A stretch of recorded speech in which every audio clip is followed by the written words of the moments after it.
Welcome back to 30-Second Basketball, where we go over the most important games from around the association from the previous night and talk about them for around 30 seconds. Let's get started. The biggest game of the night was when the Bucks came into the Wells Fargo Center and pulled out a 118-116 win over Philly. The Bucks and Sixers were both tied in second and third place in the East, but the win for Milwaukee gets them a half game out of the first seed and a full game above the fourth seed.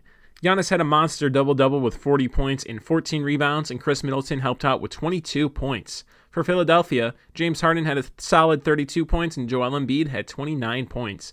But the 76ers would ultimately fall 2 points short on their home floor and drop to fourth in the East.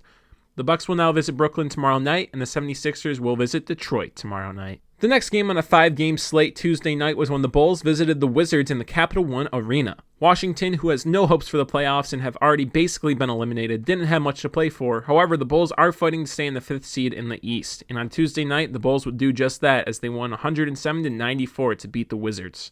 DeMar DeRozan had a nice game, putting up 32 points, and Nikola Vucevic had 27 of his own to lead the Bulls to a crucial win. The Bulls now put themselves a half game over the 6th-seeded Raptors, and the Wizards, well, they stay losing. The Bulls will host the Clippers, who just got Paul George back tomorrow night, and the Wizards will host the Magic tonight in the second half of a back-to-back. A much-needed win for the Brooklyn Nets came last night when they hosted the Pistons and won 130-123 at home. Kyrie Irving, who was allowed to play home games again, had 24 points, but the lead scorer for Brooklyn would be Kevin Durant, who dropped 41 points and 11 rebounds. Pistons blossoming rookie guard Cade Cunningham dropped a smooth 34 points on 13-24 shooting, but that just wasn't enough to defeat the duo of KD and Kyrie. This win for the Nets puts them a full game above the 9th-seeded Hornets and only 2.5 games back from the 7th-seeded Cavaliers.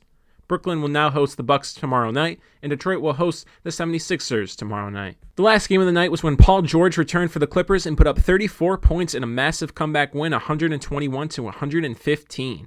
After being down by as much as 25, the Clippers would take full control in the late fourth quarter to close things out on their home floor. Paul George put on a show in his return with 34 points, with 6 of 9 shooting from three-point land, as well as 4 steals.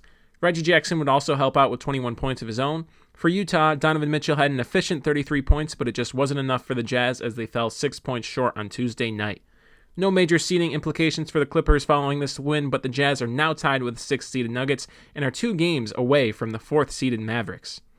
The Clippers will now visit Chicago tomorrow night, and the Jazz will host the Lakers tomorrow night.